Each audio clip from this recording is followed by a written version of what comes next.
प्रतिबिंब the reflection याचा भाग चौथा. लग्नात आलेली मुलं आणि पालकांचा उडालेला गोंधळ. खरंच आज आपण आईवडिलांबद्दल किंवा त्यांच्या मनाबद्दल विचार करत आहोत का, की जी लग्नातली मुलं मुली आहेत ती खरंच आपल्या आईवडिलांचा विचार करत आहेत का, की त्यांना काय वाटत आहे, त्यांचे विचार काय आहेत.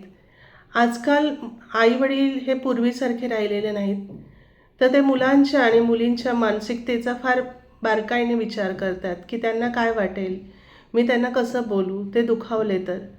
पण आज उलट झालेलं आहे, की आईवडील इतका विचार करतात, पण मुलं खरंच आईवडिलांचा विचार करत आहेत का, त्यांना विचारत आहेत का, त्यांच्या विचारांना महत्त्व देत आहेत का, तर नाही.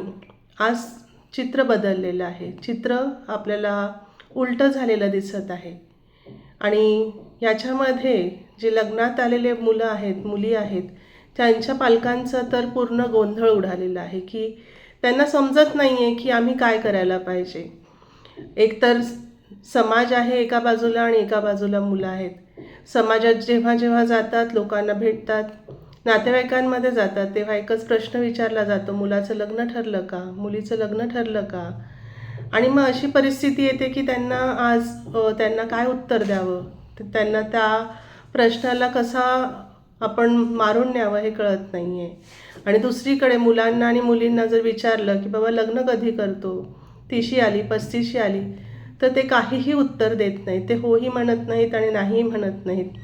आणि मग अशा परिस्थितीमध्ये आईवडिलांचं पूर्णपणे सँडविच झालेलं आहे, की एका बाजूला समाज त्यांना दाबत आहे आणि प्रेशराईज होत आहेत, विचारांचा गोंधळ आहे, त्यातच दुःख आहे की आपल्या मुलांचे मुलींचे लग्न जुळत नाही. आणि दुसरीकडे मुलं आहेत की जे त्यांना समजून घेण्याचाही प्रयत्न करत नाही, की आपले आईवडील आपल्याला असं का म्हणत आहेत.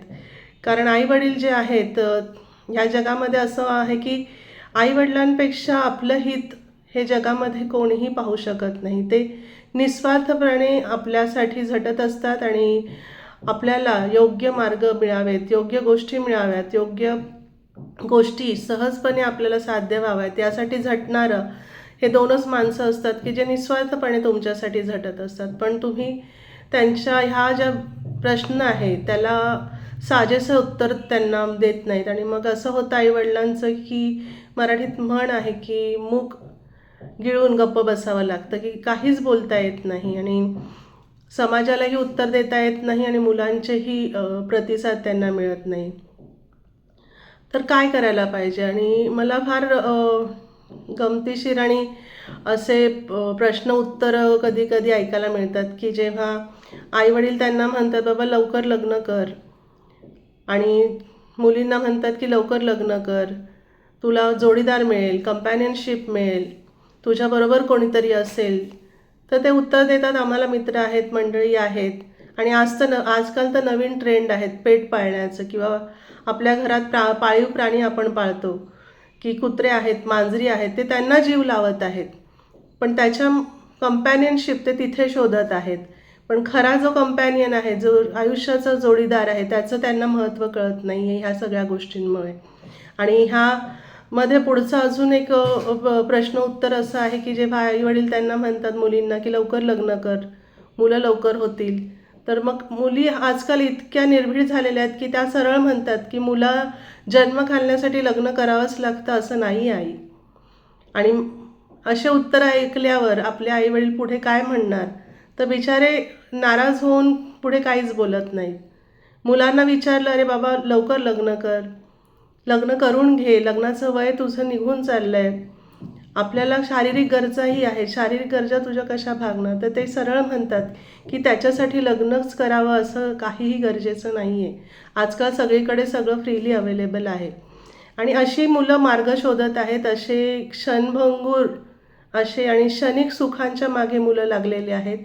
दुसरं आपण जर म्हटलं की त्यांना की एक तुझं एक स्वतःचं कुटुंब असेल, कुटुंब तर म्हणतात की ते कुटुंब असून काय फायदा, मला जो आनंद एकटेपणात मिळत आहे, एकटा मी जगत असताना मिळत आहे, ते कुटुंबात मिळणार आहे का. कारण आजूबाजूला जी परिस्थिती आहे, जे कुटुंब आहेत, ते त्यांना एक सुखद चित्र त्यांना दिसावं कुटुंबाचं, असा कुठेही त्यांना त्याचा भास होत नाही. आणि याला आपण किंवा एक समाज म्हणून प्रत्येकजण जबाबदार आहे की एक सुखी कुटुंब किंवा एक सुखी कुटुंब कसं असतं ह्याचं एक आयडियल उदाहरण आपण रोल मॉडेल त्यांच्यासमोर ठेवलेलं नाही आहे. पण खरंच अशी उत्तरं देऊन आपलं जगणं आणि आपलं लग्न आपण अधिक अवघड बनवत आहोत. आणि आईवडिलांचा आपण काय म्हणतात विचारांना आपण कुठेही आपल्या जीवनामध्ये स्थान देत नाही आहोत. त्यामुळे येणारं जे जनरेशन आहे त्याचं लग्न होण्याची वयोमर्यादा अगदी टळून गेलेली आहे. 35-40मध्ये ही मुलं आज लग्न करायला तयार नाही. आणि त्याचा येणाऱ्या भविष्यामध्ये पुढची पिढी कशी निर्माण होणार, पुढची पिढी होत असतानाच किती त्रास होणार आहे. आणि पुढची जी जनरेशन आहे ती त्यांच्या आईवडिलांना काय प्रश्न विचारणार आहेत. कारण असंच आहे की आज आपली मुलं आपल्याला विचारत आहेत तर उद्या त्यांनाही कोणीतरी प्रश्न विचारणार आहेत की आजचा हा समाज असा का झालेला आहे. तर मुलांना आणि मुलींना आपल्याला एक डायरेक्शन देण्याची गरज आहे, एक सुसंवाद त्यांच्याबरोबर साधण्याची गरज आहे. काय आहे, कुठे अडकलं आहे, काय ते दुखावले गेलेले आहेत किंवा मागे जीवनामध्ये असे काही प्रसंग आहेत का की त्याच्यामुळे ते दुखावले गेले ह्या नात्याबद्दल आणि आजच्या पुढे पाऊल टाकताना त्यांना ते धीर होत नाही आहे, धैर्य होत नाही आहे. तर कोणीतरी आपल्याला मध्यस्थ शोधावं लागेल, कोणीतरी त्यांच्याशी बोलावं लागेल, त्यांच्याबरोबर त्यांच्या लेवलला जाऊन आपल्याला त्यांच्याशी संवाद साधावा लागेल. आईवडिलांनी कुठेही हतबल होण्याची गरज नाही, कुठेही निराश होण्याची गरज नाही. तर तुम्ही तुमच्या कुटुंबामध्ये एक सुखद चित्र आपल्या कुटुंबाचं निर्माण करा आणि ते बघूनच आपले मुलं लग्नासाठी तयार होणार आहेत. तर निराशेची खूप मोठी ही गॅप निर्माण झालेला आहे.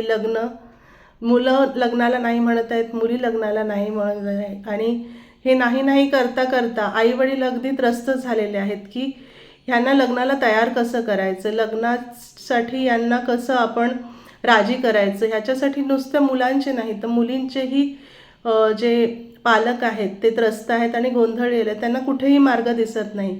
पण आपल्याच समाजामध्ये आपण ह्या गोष्टींना चर्चेला आणि ह्या विषयाला वाचा फोडली पाहिजे. आणि आपल्या पालकांना जो गोंधळ उडालेला आहे तो आपल्याला काही प्रमाणात कमी करता येईल का, समुपदेशन कोणीतरी त्याच्यासाठी करेल का, किंवा जे ह्या गोष्टींसाठी मुलींशी बोलतील असं काही प्लॅटफॉर्म आपल्याला तयार करता येईल का की जिथे ते मोकळे होतील, मन मोकळं करून बोलू शकतील आणि एक काय पॉझिटिव्हिटी त्यांच्यामध्ये येईल असं आपण नक्कीच त्यांच्यासाठी घडवून आणू शकतो का. तर हा प्रत्येकाने विचार करण्याची गरज आहे. आणि म्हणूनच जो आईवडिलांचा गोंधळ उडालेला आहे, आईवडिलांना जो म्हणतात ना त्यांची रात्रीची झोप उडालेली आहे की त्यांना झोप लागत नाही, दिवसेंदिवस जसं वय वाढतं तशी त्यांची झोप उडते. आणि माझ्या मुलाचं काय होईल, माझ्या मुलीचं काय होईल, माझ्या मुलाच्या भविष्याचं काय होईल, ही जी चिंता सतत त्यांना लागून राहिलेली आहे. याच्यातून त्यांना कोणीतरी मार्ग दाखवणं गरजेचं आहे. तर हा प्लॅटफॉर्म त्याच्यासाठीच आहे की या आपण एकत्र येऊया आणि ह्या विचारांचं मंथन करूया की जेणेकरून आपल्याला याच्यातून मार्ग काढता येईल आणि एक सुंदर कुटुंब व्यवस्था या समाजामध्ये स्थापित करता येईल. तुम्हाला नक्कीच हे चॅनल आवडत असेल, माझे विचार आवडत असतील तर ह्या चॅनलला लाईक करा, सबस्क्राईब करा आणि तुमचे कमेंट नक्की माझ्यापर्यंत पोचवा की जेणेकरून अधिक आणि अधिक असे व्हिडिओ आम्ही तुमच्यापर्यंत घेऊन येऊ शकू. धन्यवाद.